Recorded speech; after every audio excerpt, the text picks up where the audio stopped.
السلام عليكم ورحمة الله تعالى وبركاته. الحمد لله رب العالمين والعاقبة للمتقين والصلاة والسلام على رسوله محمد وآله وصحبه أجمعين.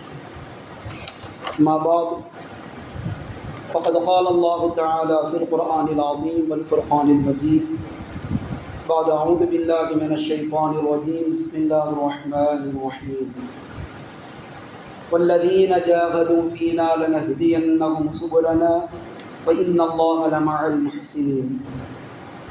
وقال النبي صلى الله عليه وسلم أفضل الجهاد كلمة حق عند سلطان جائر أو كما قال عليه الصلاة والسلام. رب اشرح لي صدري ويسر لي أمري واحلل عقدة من لساني يفقهوا قولي ربي زدني علما سبحانك لا علم لنا إلا ما علمتنا إنك أنت العليم الحكيم. صدق الله العظيم. பெரும்பிற்கும் பெருமதிப்பிற்கும் உரிய எல்லாம் வல்ல அல்லாஹுவின் நல்லடியார்களே,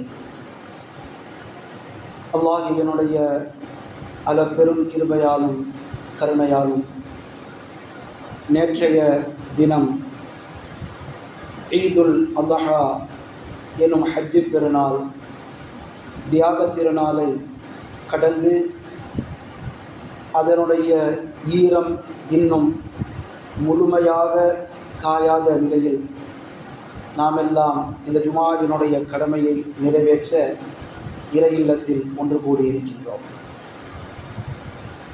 இஸ்லாமிய பார்வையில் ஈது பெருநாட்கள் என்பது மிக உயர்வான லட்சியத்தையும் மகத்தான நோக்கத்தையும் அடிப்படையாக கொண்டு அமைய பெற்றது. அப்படிப்பட்ட அந்த பெருநாள் தினத்தில் ஒவ்வொரு முஸ்லிமும் தன்னுடைய தனிப்பட்ட சந்தோஷத்தை மட்டுமே பிரதான நோக்கமாக கொள்ளாமல் இந்த சமுதாயத்தில் இருக்கக்கூடிய மற்றவர்களையும் மகிழ்ச்சிப்படுத்தக்கூடிய மற்றவர்களையும் மகிழ்விக்கக்கூடிய பின்னணியை கொண்டதுதான் இரண்டு ஈது பெருநாட்கள். பொதுவாக இஸ்லாமிய பண்டிகைகளில் ஆடம்பரங்களுக்கோ வீண் கேளிக்கைகளுக்கோ விரயங்களுக்கோ எல்லளவும் இடம் கிடையாது, அணு அளவும் அனுமதி கிடையாது. இஸ்லாமிய மார்க்கத்தில் இரண்டு ஈது பெருநாட்கள் கடமையான வணக்க வழிபாடுகளை நிறைவு செய்த பிறகு அதனை தொடர்ந்து வருகிறது. ரமலான் மாதத்தினுடைய நோன்பை நிறைவு செய்யக்கூடிய நேரத்தில் ஈதுல் ஃபித்ர் என்ற ஈகை திருநாளையும் ஹஜ்ஜினுடைய கிரிகையை நிறைவேற்றி முடிக்கக்கூடிய அந்த தருணத்தில் ஈதுல் அத்ஹா என்ற தியாக திருநாளையும் அல்லாஹ் தஆலா இந்த உம்மத்திற்கு தந்திருக்கின்றான்.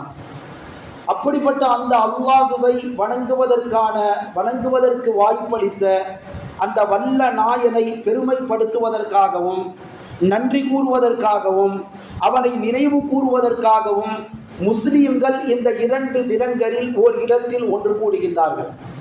அதனால தான் அல்லாஹ் தஆலா ரமலானுடைய நோன்பு கடமையை நிறைவு செய்யும் பொழுது இப்படி சொல்வான் குர்ஆன்ல, வலி துக்மிலுல் இத்தத, நீங்கள் எண்ணிக்கையை முழுமைப்படுத்தி விட்டீர்கள், வலி துகப்பிருல்லாஹ அலா மா ஹதாக்கும், அல்லாஹ் உங்களுக்கு நேர்வழி காட்டியதற்காக அல்லாஹ்வை நீங்கள் தக்பீர் மூலமாக அவனை பெரிதுபடுத்துகின்றீர்கள், வல அல்லகும் தஷ்குரூன், நீங்கள் அவனுக்கு நன்றி செலுத்துகின்றீர்கள் என்பதாக அல்லாஹ் சொல்வான்.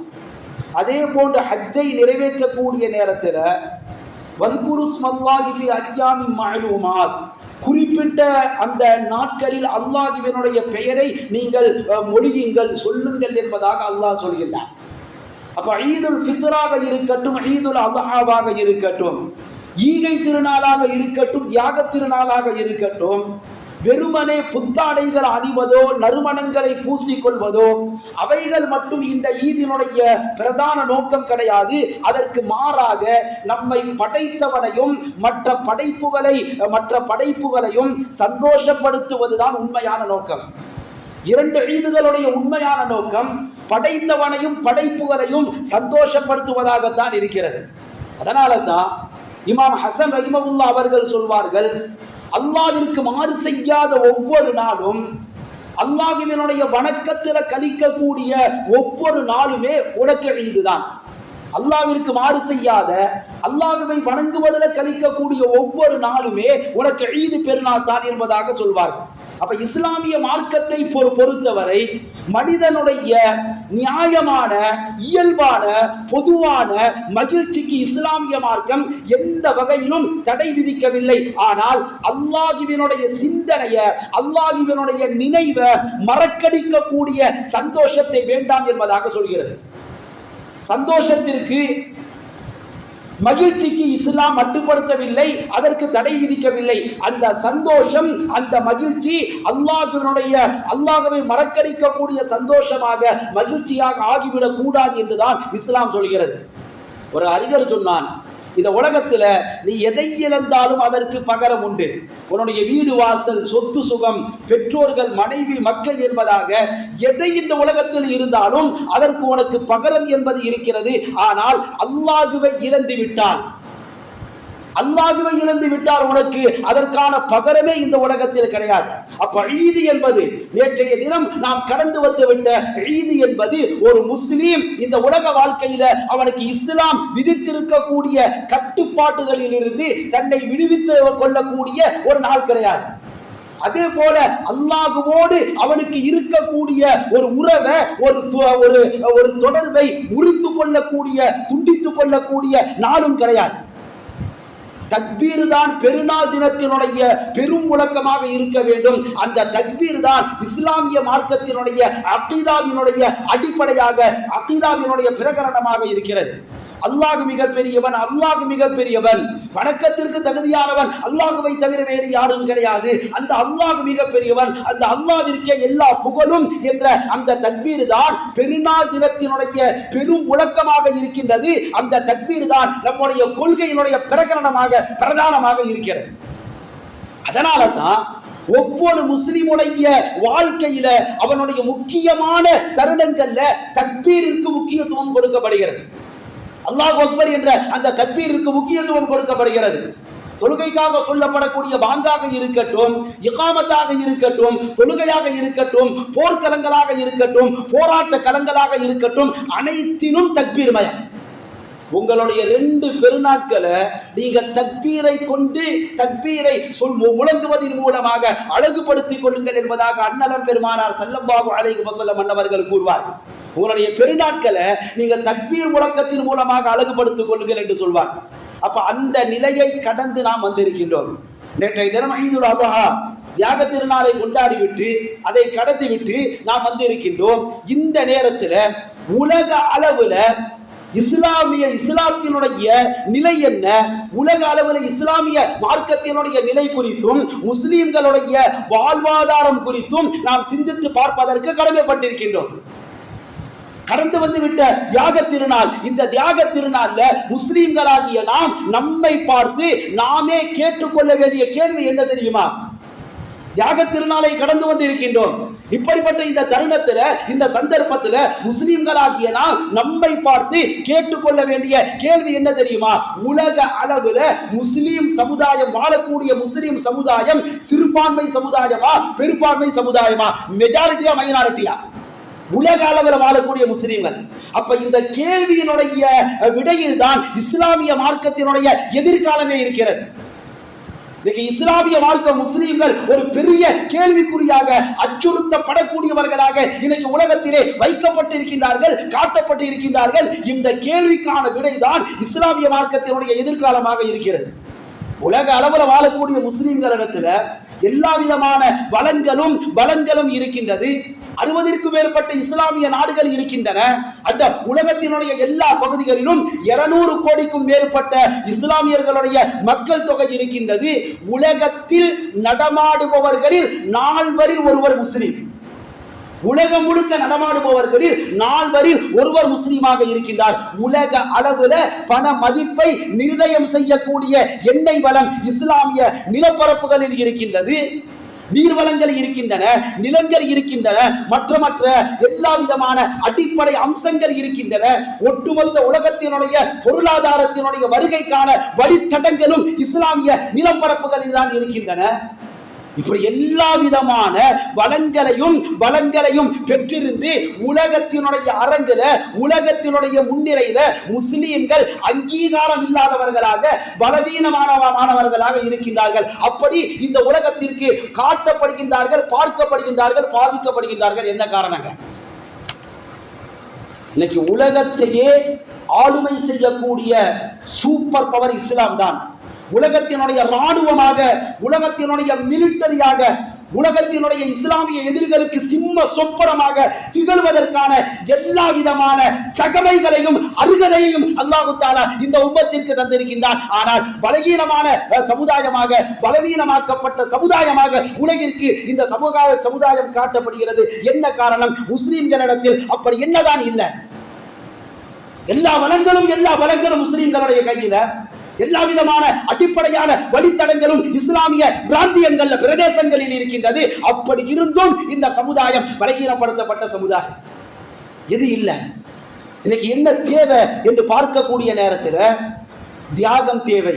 எது இல்லை என்ற கேள்விக்கு இந்த சமுதாயத்தில் தியாகம் இல்லை. இஸ்லாத்திற்கு தியாகம் தேவை. இஸ்லாத்தை இந்த சமுதாயம் இந்த உலகத்தில் கடைபிடிப்பதற்கு, நடைமுறைப்படுத்துவதற்கு, மேலோங்க செய்வதற்கு, உலக மனித சமுதாயத்திடத்தில் இந்த இஸ்லாமிய சிந்தனையை எடுத்துச் சொல்வதற்கு முஸ்லிம்களிடத்தில் தியாகம் தேவை. கண்டிப்பாக தியாகம் தேவை. இன்னைக்கு இருக்கக்கூடிய வளங்கள், பணங்கள், நிலங்கள், மற்ற அதிகார வர்க்கங்கள், ஆட்சி எல்லாவற்றையுமே தாண்டி இந்த சமுதாயத்திற்கு இன்றைய கால சூழலில் தியாகிகள் தேவை. தியாகம் அப்படிங்கிறது போர்க்களத்திற்கு மட்டும் சொந்தம் கிடையாதுங்க. நம்முடைய அன்றாட வாழ்விற்கும் தியாகம் சொந்தம். நபி இப்ராஹிம் அலைஹிஸ்ஸலாம் அவர்களுடைய தியாக வரலாறுகளை, அவர்களுடைய குடும்பத்தினர்கள் செய்த தியாக வரலாறுகளை இந்த தியாக திருநாள்ல, ஹஜ்ஜுடைய காலகட்டங்கள்ல பேசக்கூடிய நாம், அப்படிப்பட்ட அந்த தியாகிகள் இந்த சமுதாயத்திற்கு தேவை என்ற உண்மையை புரிந்து கொண்டால்தான் நேற்றைய தினம் நாம் கடந்து வந்த அந்த தியாக திருநாள் நமக்கு படிப்பினை தரக்கூடியதாக, பாடத்தை தரக்கூடியதாக அமையும். இன்னைக்கு இஸ்லாமிய பார்வையை இன்னைக்கு உலகம் எப்படிங்க ஏற்படுத்தி வச்சிருக்கு? இஸ்லாம், முஸ்லீம் அப்படின்னா இஸ்லாமியர்கள் தீவிரவாதிகள், பயங்கரவாதிகள், தேச துரோகிகள். இஸ்லாமியர்கள் முஸ்லிம்கள் என்று சொன்னாலே காட்டு மிராண்டிகளுடைய கூடாரம் என்ற ஒரு தவறான பிம்பத்தை, பார்வையை, மாயையை இன்றைக்கு உலக நாடுகளுடைய அரசுகளும் பெரும் மீடியாக்களும் உலகத்தில் மனிதர்களுடைய அடி மனதில் ஆழ பதிய வைத்திருக்கின்றது. இஸ்லாமிய மார்க்கம் தீவிரவாதத்தால் வளர்ந்த மார்க்கம் கிடையாது, தியாகத்தால் வளர்ந்த மார்க்கம். வரலாற்று நெடுகிலும் நாம் பார்க்கலாம். 1400 இஸ்லாமிய வரலாற்றை நீங்கள் புரட்டி பாருங்கள், வரலாற்று நெடுகிலும் நாம் பார்க்கலாம். இந்த இஸ்லாமிய மார்க்கத்தை நிலைநாட்டுவதற்காக எப்படிப்பட்ட இஸ்லாமிய மார்க்கம்? அல்யௌம அக்மல்து லக்கும் தீனக்கும், இன்றைய தினம் உங்களுடைய மார்க்கத்தை உங்களுக்கு நான் முழுமைப்படுத்தி விட்டேன். எப்போ அல்லாஹ் தஆலா இதை இறக்கி வைக்கிறான்? நேற்றைய முன்தினம் நாம் நோன்பு நோற்ற அந்த அரஃபாவினுடைய தினத்தில், அரஃபா பெருவெளியில ஹாஜிகள் எல்லாம் ஒன்று கூடியிருந்த அந்த நேரத்தில் அல்லாஹ் இறக்கிய வசனம், இன்றைய தினம் உங்களுடைய மார்க்கத்தை உங்களுக்கு நான் முழுமைப்படுத்தி விட்டேன். அப்படிப்பட்ட அந்த மார்க்கத்தை இந்த உலகத்தில் நிலை நாட்டுவதற்காக, இந்த உலகத்தில் மற்ற சமயத்தவர்களால் ஏற்படுத்தப்பட்ட சிந்தனைகள், சித்தாந்தங்கள், ஐடியாலஜிகள், சிவிலைசேஷன்கள், இவை அனைத்தை விட இஸ்லாம் மேலோங்குவதற்காக நபி தோழர்கள் என்று சொல்லக்கூடிய சகாபாக்கள் எப்படிப்பட்ட தியாகங்கள் மேற்கொண்டிருக்கிறாங்க. வரலாறு தெரியாமல் ஒன்றும் கிடையாது நமக்கு எல்லாம். சகாபாக்களுடைய வரலாறு என்பது இந்த சமுதாயத்திற்கு அத்துப்படியான ஒன்று, விரல் நுனியில் இருக்கக்கூடிய ஒன்று. பரிச்சயமான ஒன்றாக இருக்கின்றது. அந்த சகாபாக்கள் தங்களுடைய பொருளாதாரத்தை, பதவிய, உறவை, குடும்பத்தை, நேரத்தை, உழைப்பை அத்துணையையும் இஸ்லாத்திற்காக அவர்கள் தியாகம் செய்தார்கள். தியாகம் இல்லை என்று சொன்னால் தீன் இல்லை. ஃபார் எக்ஸாம்பிள் சில விஷயங்களை நாம பார்க்கலாம். ரொம்ப பெரிய அளவில் அல்லாம சகாபாக்கள், அதாவது இன்றைக்கு நம்முடைய பார்வையில இதுவெல்லாம் ஒரு பெரிய விஷயமா? ஆனால் அந்த விஷயம்தான் இன்றைக்கு இந்த சமுதாயத்தினுடைய இஸ்லாமிய வழிமுறைய ஒரு அடக்கத்தில், ஒரு சரியான வழித்தடத்தில் அமைத்திருக்கிறது. யமன் தேசம் இந்த உம்மத்திற்கு தந்து இருக்கக்கூடிய பொக்கிஷம் அபூ ஹுரைரா ரலியல்லாஹு என்ற சஹாபி. அந்த அபூ ஹுரைரா ரலியல்லாஹு என்ற சஹாபி 3 வருட காலம்தான் நபிகளார் ஸல்லல்லாஹு அலைஹி வஸல்லம் அவர்களுடைய தோழமையில, சகவாசத்தில இருப்பதற்கான நசீபை பெற்றவர்கள். 23 வருட கால நபித்துவ வாழ்க்கையில கடைசி நபி அவர்களுடைய 3 வருடம் இருக்கும் பொழுது அவர்கள் இஸ்லாத்தை தழுவுகிறார்கள். அபூ ஹுரைரா ரலியல்லாஹு அன்ஹு நபி அவர்களுக்கு கடைசி 3 வருடம் மிச்சம் இருக்கக்கூடிய நேரத்தில் இஸ்லாத்தை தழுவுறாங்க. அவங்க இஸ்லாத்தை ஏற்றுக்கொண்டு 3 வருடம் தான் நபி அவர்களோடு சகவாசம் பெறுவதற்கான நசீபை பெற்றார்கள். நபி அவர்களுடைய ஹதீஸ்களை மரணம் செய்வதில் அளவு கடந்த பேராசை தனக்கு இருக்கிறது என்பதாக அபூ ஹுரைரா ரலியல்லாஹு அன்ஹு அவர்கள் சொல்லி இருக்கிறார்கள். 3 வருடம் மட்டும் நபி அவர்களோடு சகவாசத்தை பெறுவதற்கான நசீபை பெற்ற அந்த அபூ ஹுரைரா இந்த உம்மத்திற்கு தந்த ஹதீஸ்கள் எத்தனை தெரியுமா? 5374 ஹதீஸ்கள். சகாபாக்களிலேயே அதிகமான ஹதீஸ்களை அறிவித்த ஒரு சகாபி 5374 ஹதீஸ்களை இந்த உம்மத்திற்கு தந்திருக்கிறார்கள். அந்த ஹதீஸ்கள்ல ஷிகாபு சித்தா 6 சஹீஹான கிரந்தங்கள் என்பதாக நாம் சொல்வோம். புகாரி, முஸ்லிம், அபூ தாவூத், திர்மிதி, நஸஈ, இப்னு மாஜா என்று ஷிகாபு சித்தா 6 கிரந்தங்கள். அதுல ஃபர்ஸ்ட் இடத்துல குர்ஆனிற்கு அடுத்தபடியாக இந்த சமூகத்தால் பார்க்கப்படக்கூடிய, போற்றப்படக்கூடிய புகாரி. அந்த புகாரி கிதாபில 446 ஹதீஸ்கள் அபூ ஹுரைரா ரலியல்லாஹு அன்ஹு அவர்கள் அன்னவர்கள் அறிவித்த ஹதீஸ்கள். 7008 ஹதீஸ்களை கொண்ட புகாரி கிதாபு. அதுல அந்த 7008 ஹதீஸ்கள்ல 446 ஹதீஸ்கள் அபூ ஹுரைரா ரலியல்லாஹு அன்ஹு அவர்கள் அறிவித்த ஹதீஸ்களை இமாம் புகாரி அவர்கள் பதிவு செய்திருக்கிறார்கள். அபூ ஹுரைரா ரலியல்லாஹு அன்ஹு அவர்கள் ஹதீஸ்களை இந்த அளவிற்கு அதிகமாக அறிவித்ததை போன்று முஹாஜிர் சகாபாக்களிலேயோ அன்சாரி சகாபாக்களிலேயோ வேற எந்த சகாபியும் இந்த அளவிற்கு ஹதீஸ் அறிவிக்கவில்லையே என்பதாக மக்கள் கூறுகிறார்கள். அதற்கான காரணத்தை, ரீசன்ட்ட ஏன் அளவுக்கு அபூபக்கர் ரலியல்லாஹு அன்ஹு நபித்துவம் கிடைத்த முதல் நாள்ல இருந்து கடைசி தருணம் வரையிலும் 23 வருட காலம் நபி அவர்களோடு இருந்தவர்கள் அபூபக்கர் ரலியல்லாஹு அன்ஹு, உமர் ரலியல்லாஹு அன்ஹு, உஸ்மான் ரலியல்லாஹு அன்ஹு, அலி ரலியல்லாஹு அன்ஹு போன்ற குலஃபாய் ராஷிதீன். இவர்களால் அறிவிக்க முடியாத அந்த ஹதீஸ்களை என்னால எப்படி அறிவிக்க முடிந்துச்சு அப்படிங்கிறதுக்கான காரணத்தை அவர்கள் சொல்லக்கூடிய நேரத்தில், என்னுடைய சகோதரர்களான முஹாஜிர் சகாபாக்கள், மக்காவில இருந்து மதீனாவிற்கு ஹிஜ்ரத்தை மேற்கொண்டு வந்த முஹாஜிர் சகாபாக்கள் அவர்களுடைய நேரங்கள்ல பெரும்பகுதி நேரத்தை வியாபாரத்தில் கழித்தார்கள். மதீனத்து வாழ் சகாபாக்கள் ஆகிய அன்சாரி சகாபாக்கள் அவர்களுடைய நேரத்தில் பெரும்பகுதியை அவர்கள் விவசாயத்தில் கழித்தார்கள். என்னுடைய நேரத்தில் எனக்கு கிடைத்த வெறும் 3 வருடம் நபி அவர்களோடு இஸ்லாத்தை ஏற்று இருக்கக்கூடிய பாக்கியம். அந்த 3 வருடத்தில் பெரும் பகுதி நேரத்தை இந்த தீனிற்காக நான் செலவழித்தேன். எப்பொழுதுமே நபி அவர்களோடு தான் நான் இருப்பேன். நபி அவர்களை ஒரு கணம் கூட பிரிய மாட்டேன். 3 வருட காலங்கள்ல நபி அவர்களை ஒரு கணம் கூட நான் பிரிய மாட்டேன் என்பதாக அபூ ஹுரைரா ரலியல்லாஹு அன்ஹு அவர்கள் தன்னுடைய அனுபவத்தை சொல்றாங்க, இஸ்லாமிய அனுபவத்தை சொல்றாங்க. அப்படிப்பட்ட அபூ ஹுரைரா ரலியல்லாஹு அன்ஹு அவர்களுடைய நேரத்தை தியாகம் செய்யவில்லை என்று சொன்னால் இத்தனை ஹதீஸ்கள் இந்த உம்மத்திற்கு கிடைத்திருக்குமா? சிந்தித்து பார்ப்பதற்கு கடமைப்பட்டிருக்கின்றன. இஸ்லாமிய வரலாற்றில் முஸாப் இப்னு உமைர், இவர்களுடைய வரலாறு தெரியாதவர்கள் இந்த சமூகத்திலே கிடையாது. முஸாப் இப்னு உமைர் ரலியல்லாஹு அன்ஹு அவர்கள் மக்காவினுடைய மிகப்பெரிய செல்வந்தருடைய மகன். எந்த அளவிற்கு செல்வந்தர் தெரியுமா? அவர்கள் வசிக்கக்கூடிய அந்த தெருவுல முஸாப் ரலியல்லாஹு அன்ஹு அவர்கள் வீட்டில் இருந்து வெளியேறி வந்துட்டாங்கன்னா பக்கத்து தெருவில் இருக்கக்கூடியவர்கள் சொல்வார்கள், முஸாப் வீட்டிலிருந்து வெளியேறி வந்து விட்டார் போலும். எப்படி சொல்ல முடியுது? ஏங்க இந்த தெருவில் இருக்கக்கூடியவர் வீட்டில இருந்து வெளியே வராரு, அடுத்த தெருவில் இப்போ சிசிடிவி கேமராலாம் இருக்காப்பா, அதுவும் கிடையாது. அது அந்த மாதிரியான டெக்னாலஜி இம்ப்ரூவ்மெண்ட் கிடையாத காலகட்டம். இப்ப வெளியே வராரு, எப்படி சொல்கிறார்கள் என்று சொன்னால், அவர் அணிந்திருந்து அந்த உயர்வான ஆடையில அவர் பூசி இருக்கக்கூடிய உயர் ரக நறுமணம் பக்கத்து தெருவில் அதனுடைய வாசம் வீசும். அந்த அளவிற்கு மிகப்பெரிய செல்வந்தருடைய ஒரு மகன் முஸ்அப் இப்னு உமைர் ரலியல்லாஹு அன்ஹு அவர்கள் இஸ்லாத்திற்காக எல்லாவற்றையும் துறந்தார்கள். எந்த அளவுக்கு தெரியுமா? ஒரு போர்க்களத்தில் அவர்கள் ஷஹீதாகி அடக்கம் செய்யப்படக்கூடிய நேரத்தில் அவருக்கான கஃன் துணி பத்தலைங்க. தலையை மூடினால் கால் தெரிந்தது, கால் மூடினால் தலை தெரிந்தது. தலையை மூடினால் கால் தெரிந்தது, காலை மூடினால் தலை தெரிந்தது என்ற வரலாறை நாம் படித்தோம். ஒரு நாள் பல பொத்தல்கள் இருக்கக்கூடிய ஆடையை அணிந்து வந்ததை பார்த்த நபிகளார் ஸல்லல்லாஹு அலைஹி வஸல்லம் அவர்கள் தன்னுடைய கண்கள்ல கண்ணீர் தாரை தாரையாக வலிய தாரை தாரையாக மல்க சொன்னார்கள். இந்த வாலிபர் ஒரு காலத்துல மக்காவில சுகபோகத்தோடு வாழ்ந்தவர், தென்றலான வாழ்க்கை வாழ்ந்தவர். இவரை போன்று எந்த வாலிபராலும் வாழ்ந்திருக்க முடியாது. அப்படிப்பட்ட உலகத்தினுடைய மேம்பட்ட வாழ்க்கையை வாழ்ந்தவர் இன்னைக்கு இஸ்லாத்திற்காக அனைத்தையும் துறந்து வந்திருக்கின்றார்.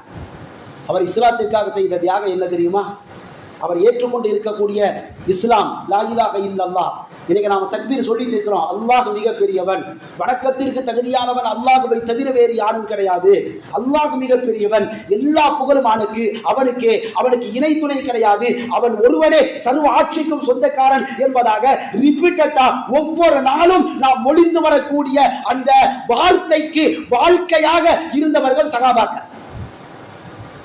முஸ்அப் இப்னு உமர் ரலியல்லாஹு அன்ஹு அவர்கள் மதீனாவுல முதலாவதாக ஈமானோடு கால் வைத்த சகாபி. நபிகளார் ஸல்லல்லாஹு அலைஹி வஸல்லம் பின்னாடி ஹிஜ்ரத் செய்றாங்க. முதலாக ஈமானுடைய விளக்கை ஏற்றியவர்கள், ஜோதியை ஏற்றியவர்கள் முஸ்அப் இப்னு உமைர் ரலியல்லாஹு அன்ஹு அவர்கள். மதீனாவில் இருக்கக்கூடியவர்கள் பழைய முறையில் ஹஜ் செய்வதற்காக வருகின்றார்கள்.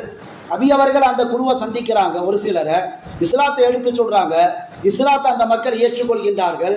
எங்களை போன்றே உண்மையை, ஹக்கை, இஸ்லாமிய சத்திய மார்க்கத்தை எங்களுடைய ஊர்வாசிகளும் எஸ்ரிப், மதீனா அப்படிங்கிறது நபி அவர்கள் ஹிஜ்ரத்திற்கு பிறகுதான் மதீனத்துல் முனவ்வரா அப்படிங்கிற பெயர் அதற்கு வந்துச்சு. அதற்கு முன்பாக எஸ்ரிப் நகர், அதற்கு பெயர் எஸ்ரிப் நகர். அங்கிருந்து வந்தவர்கள் எங்களை போன்று எங்களுடைய ஊர் மக்களும் இஸ்லாத்தை தழுவ வேண்டும். எனவே உங்களுடைய பாடசாலையில, வகுப்புல இஸ்லாமிய விஷயத்துல நல்ல பக்குவப்பட்ட பண்பட்ட ஒரு டீச்சிங் கொடுக்கக்கூடிய ஒருவரை எங்களோடு அனுப்பி வையுங்கள். அவர் இஸ்லாத்தை எடுத்து சொல்வதற்கு ஏதுவாக இருக்கும் என்பதாக நபி அவர்களிடத்தில் கோரிக்கையை வைக்கிறாங்க. நபிகளார் ஸல்லல்லாஹு அலைஹி வஸல்லம் அவர்கள் முஸ்அப் இப்னு உமைர் ரலியல்லாஹு அன்ஹு அவர்கள் அறிவிக்கிறாங்க. ஓராண்டு போகுது, மறு ஆண்டு ஹஜ்ஜினுடைய காலகட்டம். 70க்கும் மேற்பட்டவர்கள் இஸ்லாத்தை ஏற்று ஹஜ் செய்வதற்காக வருகை தந்து நபி அவர்களுடைய கையில பைஅ செய்வதற்காக முன் வருகின்றார்கள். அந்த நேரத்தில் ஒரு வருடம் கழித்து அடுத்த வருட ஹஜ்ஜினுடைய காலகட்டத்தில் மக்காவிற்கு வந்த முஸ்அப் இப்னு உமைர் ரலியல்லாஹு அன்ஹு அவர்கள் நபி அவர்களிடத்தில் கொடுத்த ஸ்டேட்மெண்ட் என்ன தெரியுமா? யா ரசூலல்லாஹ், மதீனாவில் இருக்கக்கூடிய ஒவ்வொரு வீட்டினுடைய வாசலையும் இஸ்லாம் தட்டிவிட்டது. மதீனாவினுடைய ஒவ்வொரு வீட்டிலும் வராண்டாவிலும் இஸ்லாம் நுழைந்து விட்டது. இஸ்லாத்தை பற்றி பேசாத, இஸ்லாத்தை பற்றி அலசாத எந்த இல்லமும் மதீனாவில் கிடையாது. ஒவ்வொரு இல்லத்தினுடைய கதவையும் இஸ்லாம் தட்டி உள்ளே சென்று உட்கார்ந்து விட்டது. கொடுத்த ஸ்டேட்மெண்ட் ஒரு வருடத்தில் முஸ்அப் இப்னு உமைர் ரலியல்லாஹு அன்ஹு அவர். அப்ப இப்படிப்பட்ட தியாகிகளுடைய உரத்தால் வளர்க்கப்பட்டதான் இஸ்லாம். அவர்களுடைய தியாகத்தினுடைய வெளிப்பாடுதான். இன்னைக்கு நாம விலை மதிப்பற்ற இஸ்லாமிய நம்முடைய ஈமானிற்கு எந்த விலையையும் நாம கொடுக்கல. ஏதாவது விலை கொடுத்திருக்கிறோமா? சொல்லுங்க, யாராவது சொல்ல முடியுமா? இந்த ஈமான நான் அடைவதற்கு இவ்வளவு விலை கொடுத்திருக்கின்றேன் என்பதாக யாராவது சொல்ல முடியுமா? எந்த விலையும் கொடுக்காமல் லேசான முறையில் நாம் அடைந்த அந்த ஈமானை, அதை பாதுகாக்க தியாகம் செய்தே ஆக வேண்டும். அதைத்தான் இந்த காலகட்டத்தில், ஹஜ்ஜினுடைய காலகட்டத்தில் நேற்றைய தினம் நாம் கடந்து வந்துவிட்ட அந்த தியாக திருநாள் நமக்கு புகட்டக்கூடிய, நமக்கு கற்பிக்கக்கூடிய பாடம். தியாகம் செய்தே ஆக வேண்டும். தியாகம் செய்வது பலஸ்தீன் முஸ்லிம்களுக்கு மட்டும்தான் கடமையா? கஸா முஸ்லிம்களுக்கு மட்டும்தான் கடமையா? சிரியா முஸ்லிம்களுக்கு மட்டும்தான் கடமையா? ஈராக் முஸ்லிம்களுக்கு மட்டும்தான் கடமையா? ஆப்கானிஸ்தான், கஜகிஸ்தான், உஸ்பெகிஸ்தான், துருக்கிஸ்தான் இந்த பகுதியில எந்த பகுதிகள் எல்லாம் இஸ்லாமியர்கள் முஸ்லிம்கள் இஸ்லாமிய அடிப்படையில் வாழ்வதற்கு அரசு ரீதியாக தடுப்புகள் தடைச்சுவர் போடப்படுகின்றதோ அந்த பகுதியில் வாழக்கூடிய முஸ்லிம்கள் மட்டும்தான் இஸ்லாத்திற்காக தியாகம் செய்ய வேண்டுமா? அப்படி கிடையாது. முஸ்லிமாக பிறந்த ஒவ்வொரு இஸ்லாமியனும் இஸ்லாத்திற்காக, அல்லாஹ்விற்காக, ரப்பிற்காக, இந்த உம்மத்திற்காக அவனுடைய வாழ்க்கையினுடைய ஏதாவது ஒன்றை, ஒரு பகுதியை தியாகம் செய்தே ஆக வேண்டும். நேரத்தில் இப்ராஹிம் அலைஹிஸ்ஸலாம் அவர்களுடைய வரலாறு, தியாக வரலாறு ஒரு சில வாரத்தினுடைய பயான்கள்ல பேசி கலைந்து விட்டு விடுவது பெரிய விஷயம் கிடையாது. தியாகத்திலேயே உச்சகட்ட தியாகம் என்ன தெரியுமா? நம்முடைய காரியங்களை அல்லாஹ்விடத்தில் ஒப்படைப்பது. நம்முடைய சகல காரியங்களையும் அல்லாஹ்விடத்தில் ஒப்படைப்பது, அவன் எடுக்கக்கூடிய முடிவிற்கு நாம் கட்டுப்படுவது. நம்முடைய காரியங்களை அல்லாஹ்ட்ட ஒப்படைப்பது, அந்த விஷயத்துல அவன் என்ன முடிவு எடுக்கின்றானோ அதற்கு முழு மனதோடு கட்டுப்படுவது. இதைத்தான் இப்ராஹிம் அலைஹிஸ்ஸலாம் போன்ற பெரும் பெரும் நபிமார்கள், எல்லா நபிமார்களும் செய்த தியாகங்க. அதைத்தான் சஹாபாக்களும் செஞ்சாங்க. இன்னைக்கு நாம சந்தோஷமான நிலையை அடையக்கூடிய நேரத்தில் அல்லாஹ்வை பல வகையில் போற்றுகின்றோம்.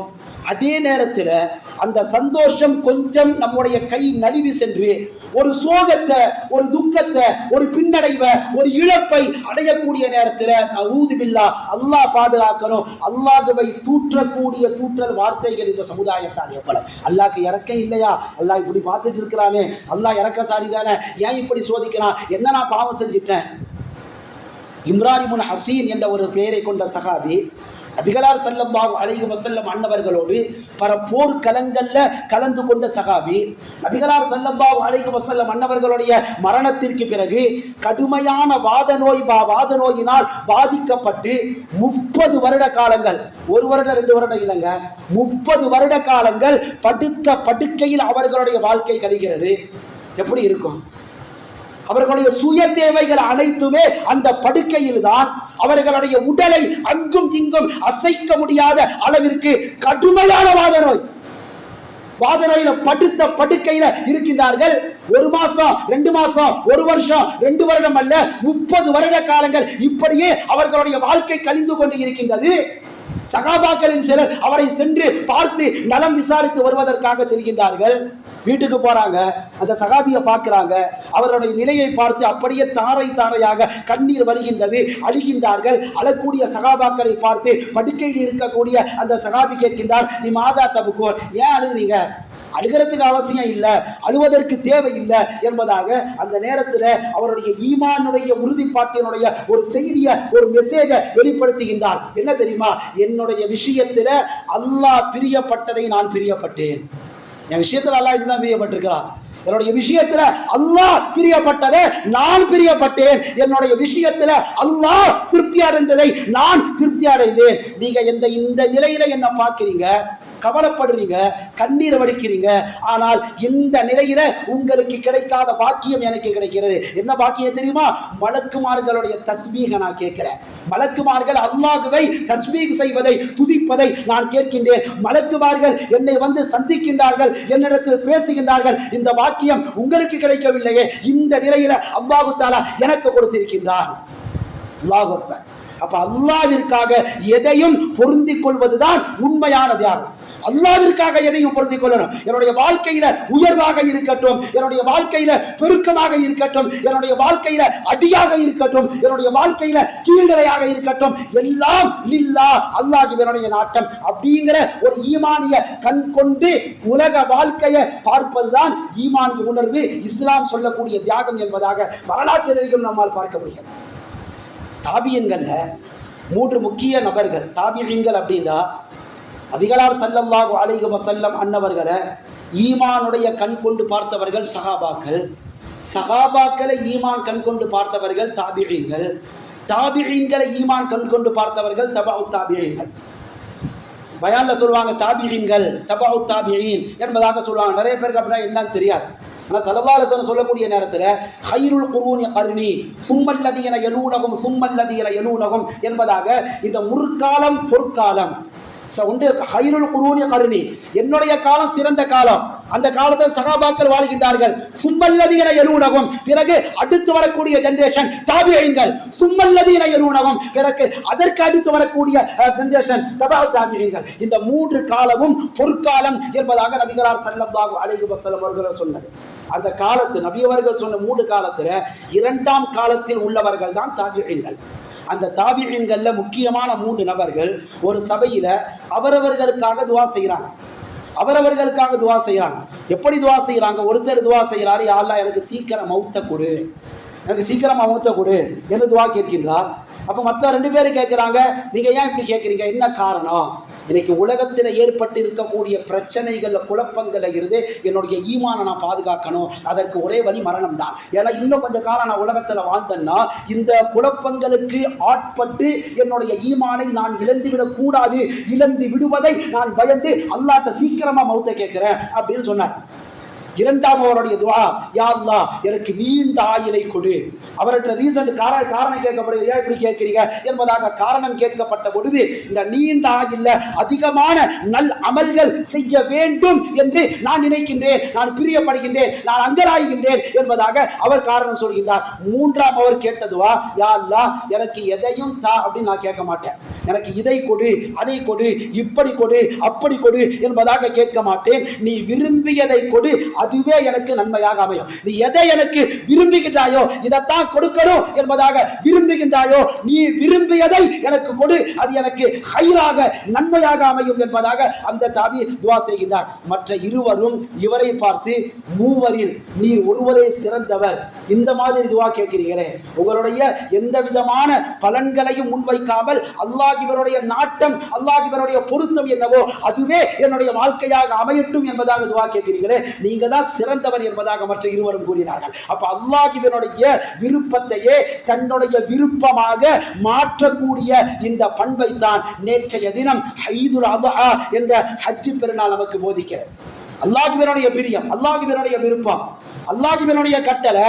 பச்சிலம் பால் குடி மறவாத குழந்தையோடு தாய் ஹாஜரா அம்மையார் அவர்களையும் 2 பேரையும் அந்த பாலை சுடு மணல்ல விட்டுட்டு வராங்க. ஒரு விவசாய விளைச்சல் கிடையாது, மக்கள் கிடையாது, ஒரு ஈ காக்கா கூட இல்லாத இடத்துல விட்டுட்டு வராங்க. அல்லாஹ்வினுடைய கட்டளை, யா அல்லாஹ் இங்க போய் விட சொல்றியே என் குடும்பத்தை, என் மனைவி பிள்ளைகளா என்ன செய்வாங்க அப்படின்னு இப்ராஹிம் அலைஹிஸ்ஸலாம் அந்த நேரத்தில் கேட்கிற, உன்னுடைய மகனை அறுத்து என்னுடைய வழியில பலியிடுங்கள் என்று கேட்க சொல்லக்கூடிய நேரத்தில், யா அல்லாஹ் பச்சை பாருங்க, இவனை போய் அறுக்க சொல்றீங்க என்பதாக இப்ராஹிம் அலைஹிஸ்ஸலாம் அவர்கள் அந்த இடத்துல கிராஸ் கொஸ்டின் கேட்கிற. அப்ப அல்லாஹ் இவனுடைய விருப்பத்தையே தன்னுடைய விருப்பமாக மாற்றுகிற இந்த பண்பை தான் ஈதுல் அத்ஹா நமக்கு போதிக்கின்றது. எனவே அப்படிப்பட்ட அந்த ஈதுல் அத்ஹா தியாக திருநாளை கடந்து வந்து இருக்கக்கூடிய நாம் வருடத்தில் இப்படிப்பட்ட ஹஜ்ஜுடைய காலகட்டத்தில் ஒரு ஆட்டை வாங்கினேன், அல்லது ஒரு மாட்டுல ஷேர் சேர்ந்த, அல்லது ஒரு ஒட்டகத்துல ஷேர் சேர்ந்து நான் குர்பானி கொடுத்துட்டேன், தியாகம் செஞ்சுட்டேன் என்ற அந்த மன நிறைவோடு உட்கார்வது, அமர்வது, மன அமைதி பெறுவது அப்படிங்கிறது எந்த வகையில ஈமானுடைய வளர்ச்சியை, உறுதியை காட்டுகிறது என்பதை எனக்கு தெரியல. இந்த இடத்துல வைக்கப்படக்கூடிய கொஸ்டின் மார்க் என்னவென்று சொன்னால், முஸ்லிம்கள் இந்த உலகத்தில் அவர்கள் எந்த நிலப்பகுதியில் வாழ்ந்தாலும், பிரதேசத்தில் வாழ்ந்தாலும், அவர்களுக்கான அந்த தியாகத்தை அவர்கள் அந்தந்த நேரத்தில் வெளிப்படுத்தும் பொழுதுதான் அவர்களுடைய ஈமான் கபூலியத்தான ஈமான், அல்லாஹ்வினால் ஏற்றுக்கொள்ளப்பட்ட ஈமானாக அது ஆகின்றது, மாறுகின்றது. அதைத்தான் 1400 வருட கால இஸ்லாமிய கடந்த காலத்தினுடைய வரலாறுகள் இந்த சமூகத்திற்கு பறைசாட்டுகின்றது என்பதனை இந்த நன்னேரத்திலே நாம் தெரிந்து கொள்வதற்கு கடமைப்பட்டிருக்கின்றோம். எனவே எல்லாம் வல்ல அல்லாஹ்வின் நல்லடியார்களே, இஸ்லாமிய மார்க்கத்தை அதனுடைய தூய வடிவில பின்பற்றக்கூடிய, பாதுகாக்கக்கூடிய, பரப்பக்கூடிய நன்மக்களுடைய கூட்டத்தில் அல்லாஹ் தஆலா என்னையும் உங்களையும் மற்றும் உலகில் வசிக்கக்கூடிய முஃமினான முஸ்லிமான ஆண் பெண் அனைவரையும் சேர்த்து அருள் பாலிப்பானாக என்ற உயர்ந்த பிரார்த்தனையோடு என்னுடைய உரையை நிறைவு செய்கின்றேன். அஸ்ஸலாமு அலைக்கும் வரஹ்மத்துல்லாஹி தஆலா வபரகாத்துஹு.